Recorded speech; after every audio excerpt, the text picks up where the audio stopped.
পাশের শিব মন্দিরে বাবা ভোলানাথের মাথায় জল ঢালতে। আর সেটা বলে যেতে কি হয়েছিল?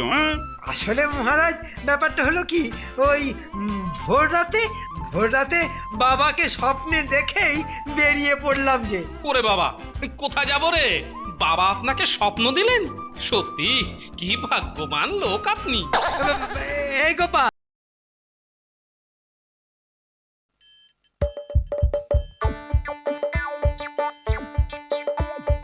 আসছে গোপাল, যাচ্ছে গোপাল, ভাবছে গোপাল, হাসছে গোপাল, আসছে গোপাল, যাচ্ছে গোপাল, ভাবছে গোপাল, হাসছে গোপাল। যুগের পরে যুগ কেটে যায়, মানুষ তাকে ভোলে না। যুগের পরে যুগ কেটে যায়, মানুষ তাকে ভোলে না। চলে না রে, চলে না রে, চলে না রে, চলে না, চলে না রে, চলে না রে, তাকে ছাড়া চলে না। কে সে?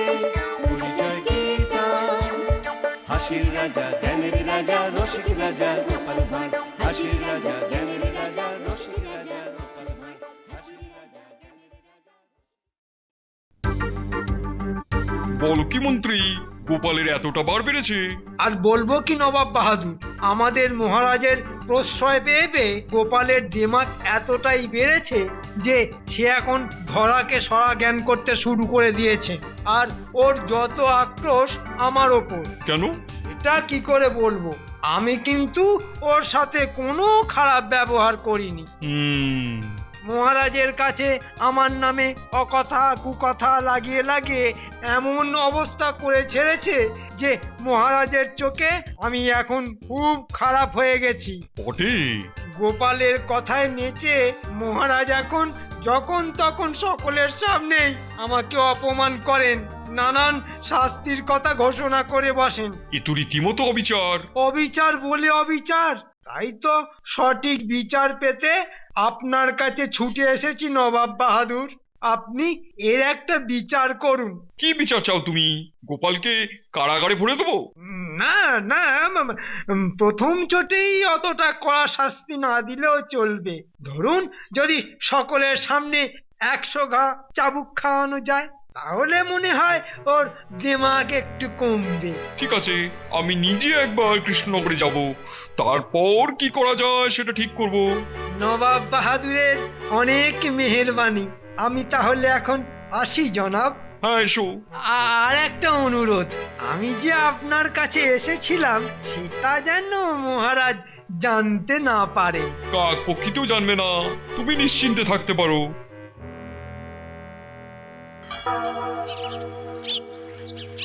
কি ব্যাপার বলো তো গোপাল, দুদিন ধরে মন্ত্রীর কোনো দেখা নেই।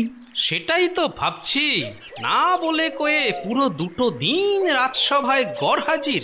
এমন তো বড় একটা করে না।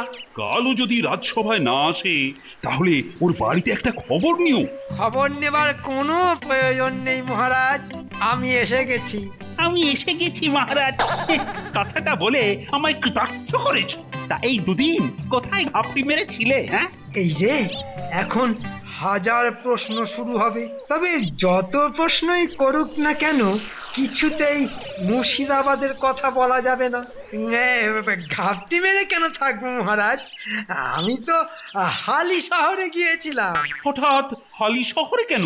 ওই যে হালি শহরের যে কালী মন্দির আছে না, ওর পাশের শিব মন্দিরে বাবা ভোলানাথের মাথায় জল ঢালতে। আর সেটা বলে যেতে কি হয়েছিল? আসলে মহারাজ ব্যাপারটা হলো কি, ওই ভোর রাতে বাবাকে স্বপ্নে দেখেই বেরিয়ে পড়লাম যে। ওরে বাবা, কোথায় যাব রে? বাবা আপনাকে স্বপ্ন দিলেন? সত্যি কি ভাগ্যবান লোক আপনি। এই গোপাল, গোপাল এরকম ঠেস দিয়ে কথা বলছো কেন বলো তো? হ্যাঁ, বাবা আমাকে স্বপ্ন দিলেন, এই কথাটা কি তোমার বিশ্বাস হচ্ছে না? আরে বিশ্বাস হবে না কেন? বাবার কথা কি অবিশ্বাস করা যায়? তা স্বপ্নে বাবা আপনাকে কি বললেন? বাবা বাবা আবার কি বলবে? বাবা কি সব সময় মুখে সব কথা বলেন নাকি? ওটা ভক্তি দিয়ে বুঝে নিতে হয়। ভক্তি দিয়ে আপনি বুঝে গেলেন যে বাবার মাথা গরম হয়েছে, তাই জল ঢালতে যেতে হবে। এই দেখো গোপাল, উঠতে বসতে যদি এভাবে আমার সব কথার মানে যাচাই করতে বসো, তাহলে তোমার সামনে কোনো কথাই আর বলা যাবে না দেখছি। হ্যাঁ মন্ত্রী, চট কেন? গোপাল তোমার সঙ্গে একটু ওই মস্করা করছিল আর কি। না মহারাজ, এটাকে মস্করা বলে না, তা এটাকে তাহলে কি বলে? এটাকে বলে বেয়াদপি। ভুলে যেও না, আমি এ রাজ্যের মন্ত্রী, পদমর্যাদায় আমি তোমার থেকে অনেক বড়। ঠিক আছে বাবা, মানছি আমার ঘাট হয়েছে। তা এবারে একটা কাজের কথা বলুন তো, আমার বউয়ের সাথে কি আপনার দেখা হয়েছে? তোমার বউ? তোমার বউয়ের সাথে আমার দেখা হবে কেন? না, দেখা হবে নাই বা কেন? আমার বউও তো হালি শহরের শিব মন্দিরে জল ঢালতে গেছে। না, সে অবশ্য কোনো ওই স্বপ্ন টপ্ন পাইনি। এই রে, হালি শহর বলে ফেসে গেলাম মনে হচ্ছে। হ্যাঁ হ্যাঁ, মনে পড়েছে, মনে পড়েছে। দূর থেকে একবার যেন তোমার বউকে দেখলাম বলে মনে হয়েছিল। বাহ বাহ বাহ বাহ, তাহলে নিশ্চয়ই আজকালই ফিরে আসবে। মহারাজ, আমি তাহলে এখন আসি। পথের ধকলে আমি এখন খুব ক্লান্ত। পরে এসে না হয় আপনার সঙ্গে দেখা করব। হ্যাঁ হ্যাঁ হ্যাঁ, তাই এসো তাই এসো। তা গোপাল, বৌমা যে হালি শহর গিয়েছিল সে কথা তো আমায় জানাওনি। কি করে জানাবো মহারাজ? হালি শহর তো দূরের কথা, গত দুদিনে সে ঘর ছেড়ে তো কোথাও নড়েনি। তাহলে এইমাত্র যে বললে হালি শহর গিয়েছিল। আরে মহারাজ, ওটা তো মন্ত্রীর কথার সত্যি মিথ্যে যাচাই করার জন্যে। একটু আগে বুঝতে না পারলেও এখন বিলক্ষণ বুঝতে পেরেছি ও হালি শহরে পা দেয়নি, তোমার কথার জালে ও ধরা পড়ে গেছে। কিন্তু হালি শহর না গেলে এই দুদিনও কোথায় গিয়েছিল বলো তো? সেটাই তো চিন্তার মহারাজ। নিশ্চয়ই এমন কোথাও গিয়েছিল যার কথা ও আপনার কাছে গোপন রাখতে চায়। মন্ত্রীর চাল চলনও আমার কেমন গোলমেলে ঠেকছে। আচ্ছা, ও আবার মনে মনে কোনো প্যাঁচ করছে না তো?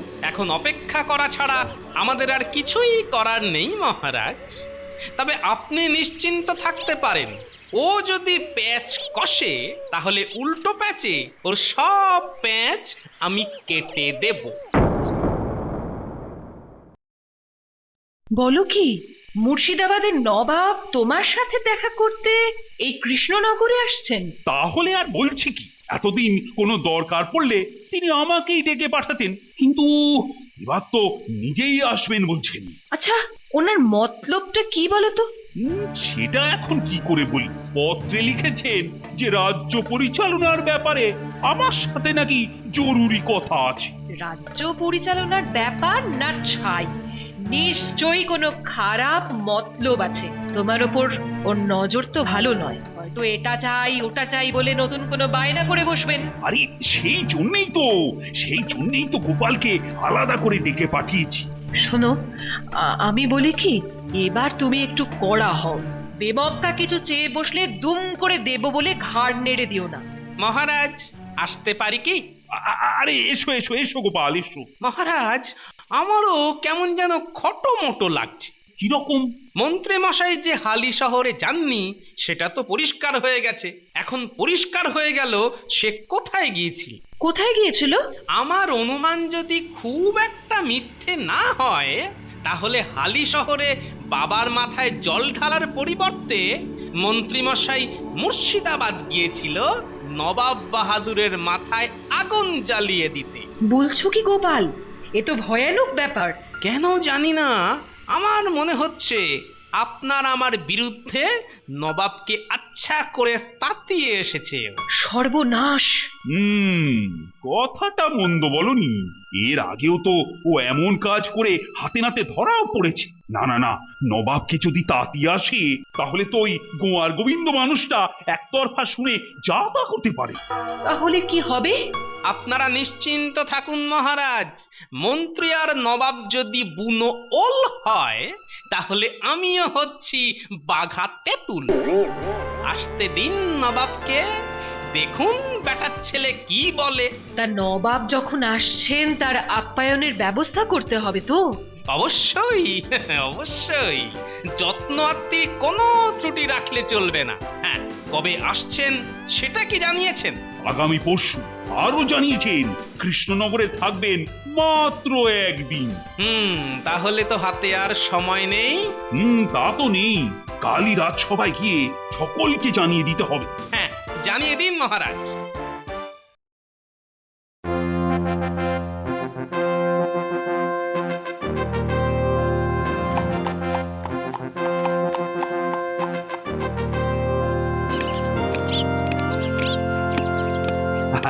আসুন আসুন নবাব বাহাদুর, সব কুশল তো? হ্যাঁ, সব কুশল। কৃষ্ণনগরের সব ভালো তো? হ্যাঁ, সবাই ভালো আছি। বেশ বেশ। তা গোপাল কোথায়? গোপাল? এই যে নবাব সাহেব, বান্দা হাজির। বহুত খুব, বহুত খুব। এটা কি রকমের বহুত খুব? এ তো বহুত খারাপ। কি গোপাল, টাকে হাত বুলোচ্ছ কেন? লাগলো বুঝি? না না না, লাগবে কেন, লাগবে কেন? একেবারেই লাগেনি। তাহলে হাত বুলোচ্ছ যে বড়? আসলে মনে হলো আমার চকচকে মাথার উপর দিয়ে যেন অনেকগুলো আরশোলা খড়খড় করে চলে গেল। আর শোলা খড়খড় করে চলে গেল মানে? আসলে নবাব বাহাদুর, আপনার হাতটা না ওই আরশোলার পায়ের মতো বড় খড়খড়ে। বদতমিজ, আমার হাত খড়খড়েই? চিন্তা করবেন না, একদম চিন্তা করবেন না। আমাদের রাজবৈদ্যর কাছে খুব ভালো জাতের মলম আছে নবাব বাহাদুর। ওই মলম লাগালেই না আপনার হাত মোলায়েম হয়ে যাবে। দাঁড়াও, খানিক বাদে যখন তোমার পিঠে 100 চাবুকের ঘা পড়বে, তখন মলম তোমাকে লাগাতেই হবে। এই রোদের মধ্যে দাঁড়িয়ে কথা না বলে চলুন চলুন ভেতরে চলুন। কাজটা কিন্তু ভালো করলে না গোপাল, এভাবে নবাবকে চটিয়ে দিয়ে। ওমা, চটে গেছেন নাকি? কেন, আমি তো খারাপ কিছু বলিনি। তুমি দেখে নিও, সকলের সামনে খড়খড়ে হাত বলার জন্যে সুযোগ বুঝে উনি তোমার ওপর ঠিক শোধ তুলবেন। আর তাই দেখে আপনি খুব আনন্দ পাবেন, তাই তো? বলছি খাবার দাবার সব ঠিকঠাক হয়েছে তো? বহুত খুব, বহুত খুব। খুব বড়িয়া রান্না বান্না। সব কিছু কিন্তু আমি একলা হাতে সামলেছি নবাব বাহাদুর। আর গোপাল, গোপাল কি করেছে? গোপাল শুধু ফোড়ন কেটেছে। হ্যাঁ, ওই কাজটাই তো ভালো পারে। না মানে গোপাল তো ভাঁড়, এই কথা বলাই তোর কাজ। তো এবার থেকে আমি ওকে গোপাল ভাঁড় না বলে বলবো গোপাল ফোড়ন। হ্যাঁ, তা গোপাল ফোড়ন, আজকের রাতটা তো আমি এখানে আছি। সে তো জানি জাহাপনা। আজ রাতে খাওয়া দাওয়ার পর তুমি আমার ঘরে আসবে, কেমন? কেন মালিক? রাজবৈদ্যর কাছ থেকে মলম এনে আমার হাত পা ভালো করে মালিশ করে দেবে। কি পারবে তো? মালিশ? ইয়ে মানে? না না না না না, কোনো ইয়ে মানে আমি শুনতে চাই না। সোজাসুজি উত্তর দাও, পারবে কি না? কেন পারবে না খোদাবন্ত? ও গোপাল, গোপাল ভাঁড় রাজা বাদশাদের মন জোগাতে, হাত পা টেপা, জুতো পরিষ্কার ও সব করতে পারে, তাই না মহারাজ? কি কৃষ্ণচন্দ্র, মন্ত্রী কি বলছে? গোপাল তোমাকে কি এভাবেই সেবা করে? কিন্তু আচ্ছা মুশকিলে পড়লাম, নবাবের কথার প্রতিবাদ করলে যদি খেপে গিয়ে খারাপ কিছু করে বসে। কি হলো কৃষ্ণচন্দ্র, চুপ করে আছো কেন? মানে নবাব বাহাদুর, বুঝতে পেরেছি। মন্ত্রীর ভাঙচিতে শুধু আমাকে হেনস্থা করার জন্যই হয়তো নবাবের এখানে আসা। ঠিক আছে, যা আছে কপালে। হ্যাঁ জাহাপনা, মহারাজ মুখ ফুটে বলতে পারছেন না, আমি কিন্তু খোলাখুলিই বলছি। মহারাজকে আমি এভাবেই সেবা করি। তবে কি তবে? ওই প্রত্যেকবার সেবা পাবার পর মহারাজ আমায় কমপক্ষে 50টা করে স্বর্ণ মুদ্রা পুরস্কার দেন। উরি বাবা, এসব আবার কখন হয়? ঠিক আছে কৃষ্ণচন্দ্র, 50 স্বর্ণ মুদ্রা দিলে আমি তোমাকে 100 আকবরী মোহর ইনাম দেবো। আসলে তোমাকে যে কি দেবো সেটা শুধু আমিই জানি। আহা, কি সৌভাগ্য আমার! 100 আকবরী মোহর! আরে, এরকম তো হবার কথা ছিল না। চাবুকের বদলে গোপাল বেটা 100 আকবরী মোহর পেয়ে যাবে? না না, এটা কিছুতেই হতে দেওয়া যায় না। ওই মোহর থেকে কিছুটা মোহর আমাকে হাতাতেই হবে।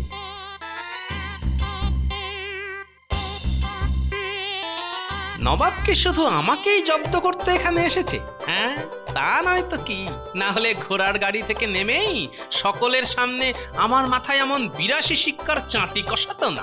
এখন আবার হাত পা মালিশ করে দিতে বলছে। হ্যাঁ? ঠিক আছে, আমার নামও গোপাল। অত সহজে হারার পাত্র আমি নই।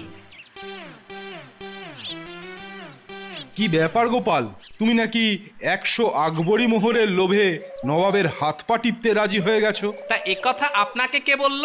কেন, মন্ত্রী বলল। মন্ত্রী তো জনে জনে সকলকে এই কথা বলে বেড়াচ্ছে। না না গোপাল, এই কাজটা কিন্তু তুমি মোটেই ভালো করনি। মান ইজ্জত বলে কিছুই তো আর রাখলে না দেখছি।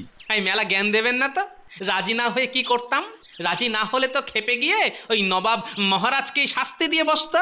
বলা তো যায় না, হয়তো মহারাজের হাত থেকে ওই রাজ্যটাই কেড়ে নিতে পারত। হ্যাঁ, তা হ্যাঁ, এই কথাটা তো ঠিক বলেছো। মহারাজের হাত থেকে রাজ্যটা চলে গেলে আপনাদের কি হতো সেটা একবার ভেবে দেখেছেন? তাই যা করেছি এই রাজ্যের কথা ভেবে, আপনাদের কথা ভেবেই করেছি, বুঝলেন? যত সব। হাহ। না, মন্ত্রীমশাই লোকটা দেখছি খুব একটা সুবিধের নয়। শুধু গোপালের নামে ওই নিন্দে রটিয়ে বেড়ানো। হ্যাঁ, এগা শেষে তুমি যদি সত্যি সত্যি নবাবের হাত পা টিপে আসো, তাহলে কিন্তু আমার খুব বেইজ্জত হবে। লজ্জায় আশপাশের মেয়ে বউদের কাছে আমি আর মুখ দেখাতে পারবো না গো। আরে দেখো না, শেষ অব্দি কে কাকে মলম লাগায়। দাও দাও, এখন ওই ঝাল লঙ্কা বাটা আর বিছুটি গুঁড়োর কৌটো দুটো দাও দেখি। মনে হয় নবাবের রাতের খাওয়া দাওয়া হয়ে গেছে। উমা, কি বলছো কি? ওগুলো মলম নয়। না তো, খামোখা মলম হতে যাবে কেন? তাহলে তুমি যে বললে মলম রাজবৈদ্যর কাছ থেকে এনেছো। হ্যাঁ? ওহো, বলেছিলাম বুঝি। কি জানি বাবা, মাঝে মধ্যে তুমি যে কি করে বসো, ভয় না আমার হাত পা কেমন ঠান্ডা হয়ে আসে। খুব ঠান্ডা হয়ে আসলে গরম সেক দিয়ে নিও। হ্যাঁ, আমি চললাম।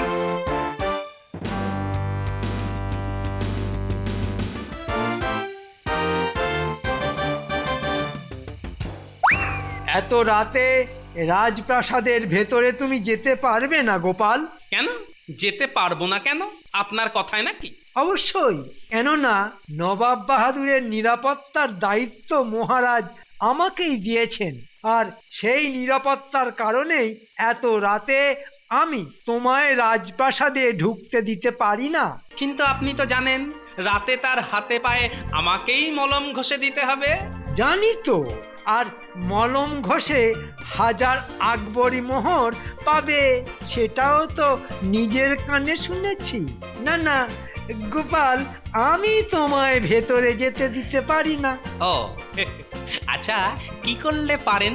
যদি তোমার পুরস্কারের অর্ধেক আমাকে দেবে বলে প্রতিজ্ঞা করো, তাহলে না হয় ভেতরে যেতে দিতে পারি। ও আচ্ছা, ঠিক আছে, তাই হবে। কথার খেলাপ হবে না তো? গোপাল চালাকি করতে পারে, কিন্তু কথার খেলাপ সে কখনো করে না।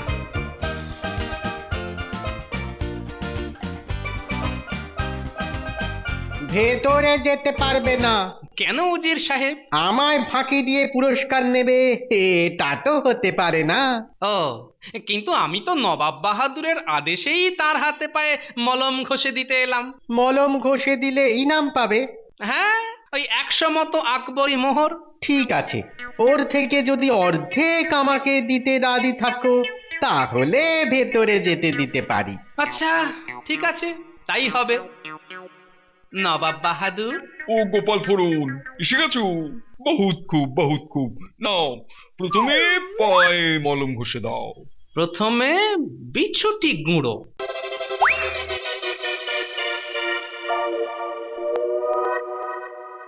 এই পায়ে ওটা কি গুঁড়ো গুঁড়ো ছড়াচ্ছ? আগে এটা কবিরাজি গুঁড়ো, পায়ের জোর বাড়ায়। কি চুল করছে কেন? আসলে আপনার অভ্যেস নেই তো, তা ভালো করে একটু চুলকে নিন, তারপর মলম লাগিয়ে দিলে একেবারে ঠান্ডা হয়ে ওরে যাবে। বাবা, কি জোর চুল করছে রে বাবা! উফ, ওরে বাবা রে! বাহ বাবা, বেশ ভালো রকম ছড়েছে দেখছি। উফ, এবার চুলকুনিটা একটু কমেছে মনে হচ্ছে। ওরে বাবা! বাহ ওরে বাবা, বাবা! বেশ বেশ। এবার তাহলে আপনি একটু স্থির হয়ে বসুন, এই মলমটা লাগিয়ে দিলে একেবারে সব ঠান্ডা হয়ে যাবে।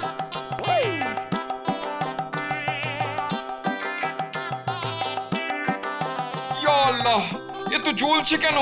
কি লাগালি রে পায়? লাগালাম মলম। ইয়া আল্লাহ, মেরে ফেললো। মলম দিল্লা কি হচ্ছে? ওরে বাবা রে, মলমে এত জ্বালা করে! আর বাঁচাও! ওরে বাবা রে, বাঁচাও! বাঁচাও! কি হয়েছে জাহাপনা? কি হয়েছে? কি হয়েছে জাহাপনা? এই উল্লুকটা আমাকে মারার তাল করেছে। ওরে বাবা রে, ওরে বাবা রে, জ্বলে যাচ্ছে।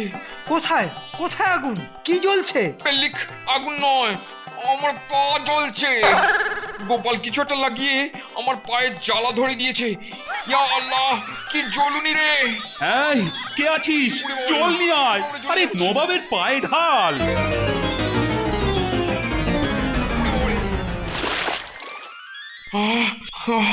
বাঁচলাম। বাহ, তাহলে তাহলে আপনার পায়ের জ্বলুনিটা কমে গেছে তো? হ্যাঁ হ্যাঁ, পায়েরটা কমেছে, কিন্তু কিন্তু মনেরটা কমেনি। এ, কে আছিস? একে 100 ঘা চাবুক লাগা। চাবুক? কাকে? গোপালকে। যতক্ষণ না এই 100 চাবুকের ঘায়ে বিয়াদবের পিঠ জ্বলে যাবে, ততক্ষণ আমার মনের জ্বলুনি কমবে না। কৃষ্ণচন্দ্র, এক্ষুনি গোপালের পিঠে চাবুক লাগাও। আগে জাহাপনা, মলম দিয়ে মালিশ করার জন্য শেষ পর্যন্ত এই কি আমার ইনাম জাহাপনা? হ্যাঁ হ্যাঁ হ্যাঁ, এই তোমার ইনাম। বেশ, তাহলে মন্ত্রী মশাই পিঠ পাতুন, আর এই যে উজির সাহেব, আপনিও পিঠ পাতুন। কেন? ওরা পিঠ পাতবে কেন? কেন পাতবে? ওরা আমাকে এই ঘরে ঢোকার অনুমতি দেবার জন্য আমার কাছে প্রতিজ্ঞা করিয়ে নিয়েছে যে আমি যা পাবো তার অর্ধেক ভাগ দিতে হবে মন্ত্রীকে, আর বাকি অর্ধেক উজির সাহেব। হ্যাঁ, তোমার বদলে এরা চাবুক খাবে? না হলে যে আমার প্রতিজ্ঞা ভঙ্গ হয়ে যাবে হুজুর, আর আপনারও কথার দাম থাকবে না। এটা যদি গোটা রাজ্য জেনে যায়। এই, আর চাবুক ওই বেউকুকদের। জাহাপানা, আমি আপনার এতদিনের সেবক, আপনার নুন খেয়েছি। এবার গোপালের ভাগের চাবুক খাও। মার বেটাকে, জোরে জোরে মার। হুজুর হুজুর, একেবারে মরে যাব হুজুর। এই তো আমার হাড্ডিসার চেহারা। 50 গা চাবুক খেলে আমি যে মাটির সাথে মিশে যাব হুজুর। বেটা মাথা মোটা লোভী একটা, তোর কথা মতো গোপালকে জব্দ করতে এই কৃষ্ণনগরে এসে তোরই বুদ্ধির দোষে আমি আবার গোপালের কাছে বেকুব বনে গেলাম। ইয়া আল্লাহ! ওরে বাবা রে! বাবা রে! তাহলে কি বুঝলেন মহারাজ? বুনোলের ওষুধ। বাঘা তেঁতুল।